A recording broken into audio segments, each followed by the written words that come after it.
बिस्मिल्लाहिर्रहमानिर्रहीम, अस्सलाम वालेकुम। गड़बड़ बहुत ज़्यादा हो रही है और स्नेरियो ये है कि ब्रैड कूपर जो सेंटकॉम का कमांडर है, जिसने ये पूरी जंग मिडल ईस्ट के अंदर, आप समझ लें कि जो पूरे का पूरा हेड है फौज का, जिसने जंग करनी है, ईरान पर अटैक करना है, ब्रैड कूपर सारी चीज़ें करने वाला, उसने डोनाल्ड ट्रंप को कहा है कि आप ये जो स्ट्रेट ऑफ हार्मस में अटैक कर रहे हैं, इसका हमें कोई फ़ायदा नहीं हो रहा, ये बिल्कुल इफेक्टिव नहीं है, इमीडिएटली इसको रोक दें। अब हुआ ये है कि उससे पहले पूरी दुनिया के अंदर ये खबर आई कि जनरल डैन केन खड़ा हो गया, जेडी वेंस खड़ा हो गया, उन्होंने ट्रंप को कहा कि मिसाइल खत्म हो रहे हैं। अब ट्रंप ने आज कहा कि झूठ बात है, कोई मिसाइल खत्म नहीं हो रहे, इन्होंने स्ट्राइक नहीं किया। ईरान ने भी कहा कि ये मामला हो रहा है, मिसाइल इनके पास खत्म हो रहे हैं। ये असल बात यह है कि बहुत सारे लोग कहते हैं कि शायद ये बिल्कुल गलत इंफॉर्मेशन है, ये जानबूझकर मीडिया के जरिए फैलाई गई है ताकि असल में तवज्जो हटाई जा सके जो डोनाल्ड ट्रंप अब करने के लिए जा रहा है। देखिए, सबसे पहले तो ये बात आप समझ लें कि अगर ऐसी सूरत हाल है तो इस पूरे के पूरे खेल के अंदर जो मामला तब होने जा रहे हैं वो बड़े भयानक होंगे। ये आप समझ लें अच्छी तरह कि वो मामला बहुत ज़्यादा भयानक होने के लिए जा रहे हैं और लिटरली ये एक भयानक मामला होने जा रहा है। उसकी वजह यह है कि ईरान में असल में जो अब स्ट्राइक कैंपेन गई है अमेरिका के खिलाफ, उसे अमेरिका के परखच्चे उड़ा दिया। आप सोचे ना, 11 हेलीकॉप्टर जहाज आपने उड़ा दिए हैं पिछले चंद दिनों में, 6 ड्रोन साथ उड़ा दिए हैं आपने, पता नहीं क्या कुछ कमांड सेंटर से लेकर सब कुछ उड़ा दिया है।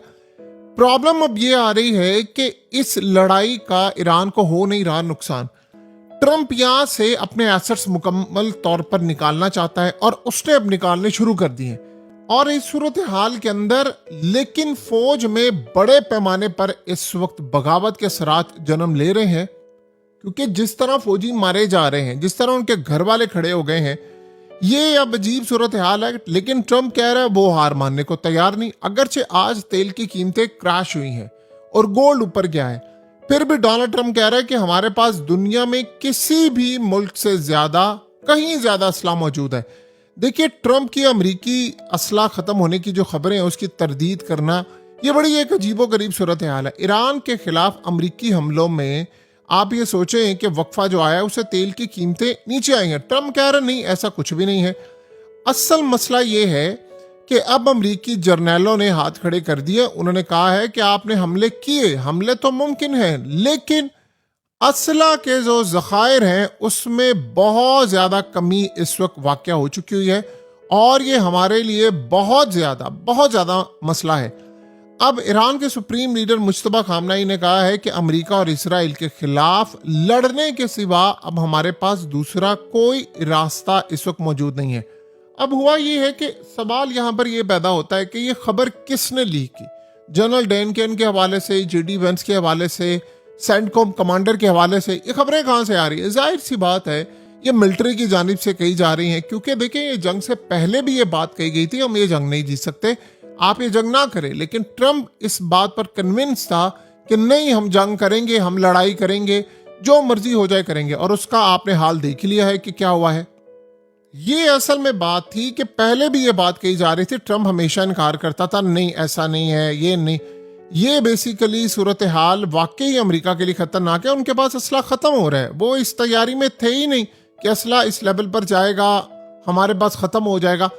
असल मसला अब यहाँ पर यह पेश आ रहा है कि अमेरिका इस लड़ाई को कंटिन्यू फिलहाल नहीं करना चाहता, उनके एसेट्स तबाह हो गए। देखिए, पहले होता ये था कि रेडार काम करता था, दूर से कोई अगर मिसाइल आ रहा है तो पहले रेडार उसको डिटेक्ट करता था। अब रेडार सारे उन्होंने तबाह कर दिए, और रेडार ही अगर आपने तबाह कर दिए हैं, आपने रेडार तबाह करके उनकी आंखें छीन ली हैं, तो बताएं वो डिटेक्ट कहां से करेगा? फिर तो आप हवा में मिसाइल मारते रहे। इसीलिए सिनेरियो ये हुआ है कि अमेरिका की जो कैंपेन है, इसने कहा है कि अब नाए हॉर्मज़ में हमें कोई फायदा नहीं हो रहा। यही वजह है कि उनकी जो कैंपेन है वो इफेक्टिव नहीं है, वो काम ही नहीं कर पा रही ईरान के आगे।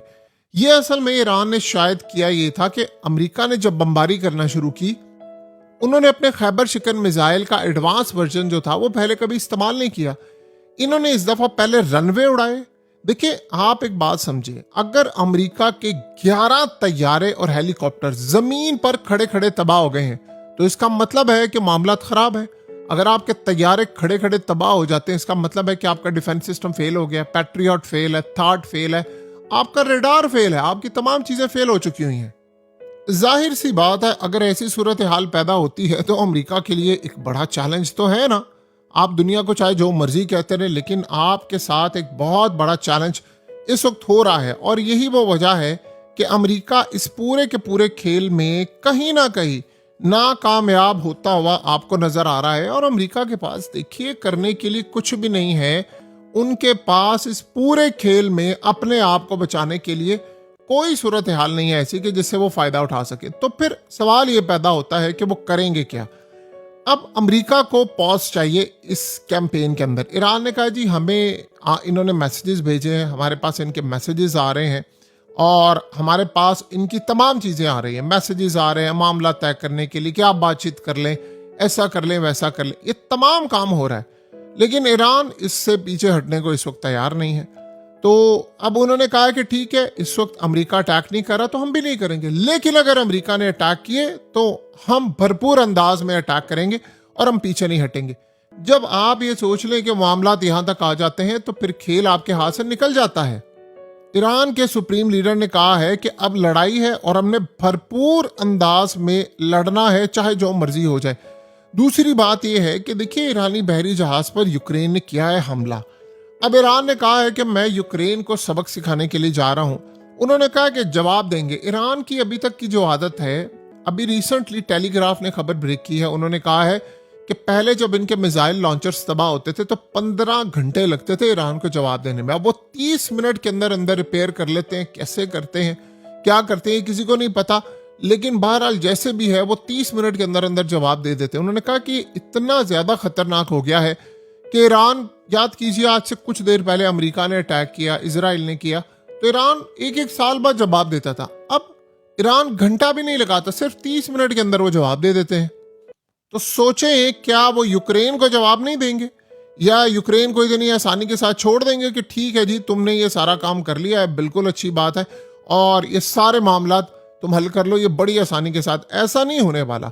इनके साथ मामलात खराब हैं और इनके मामलात भी काफ़ी ज़्यादा खराब हैं। सो इस सारी सूरत हाल के अंदर अमेरिका चाहे दुनिया को जितनी मर्जी कहानियां करवा ले, जो मर्जी ये कह ले, लेकिन इस पूरे के पूरे खेल पर आप ये सोचें कि तबाही का मामला सामने आया है। देखिए इसराइल की एक कंपनी है जो असला बनाती है, उन पर हुआ है बहुत बड़ा हमला और हैकर्स ने किया क्या है कि उनके जो दस्तावेजात थी, मॉडल्स थी, चीज़ें थी इसराइल की, वो सारी की सारी ले उड़े हैं। अब प्रॉब्लम यहाँ पर यह हुआ है कि 30 टेराबाइट्स डाटा चोरी कर लिया है जिसमें फौजी दस्तावेजात भी हैं।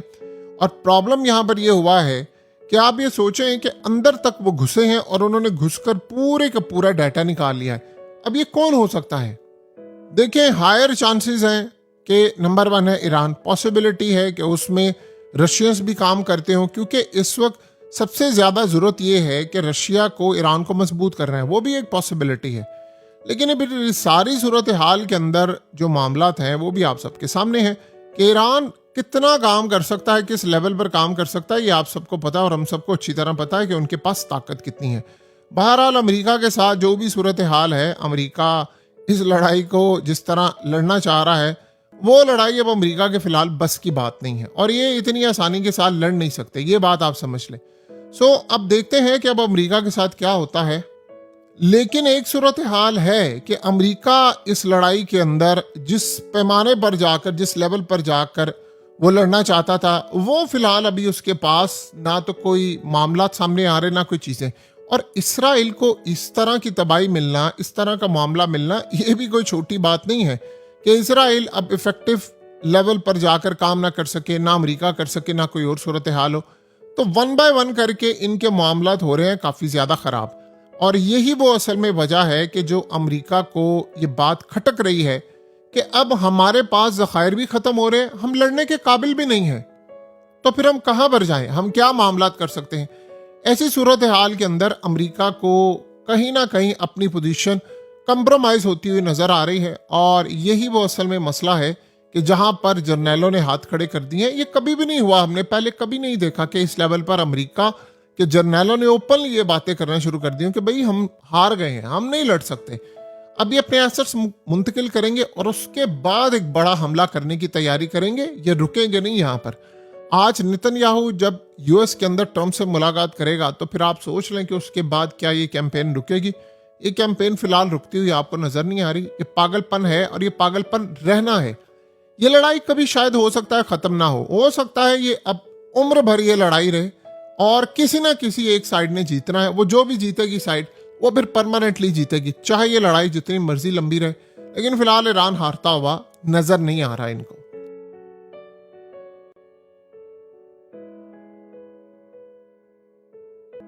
हकीकत टीवी को सब्सक्राइब करना मत भूलें, वीडियो को लाइक करें, शेयर करें और कमेंट सेक्शन में अपनी राय का इजहार जरूर करें।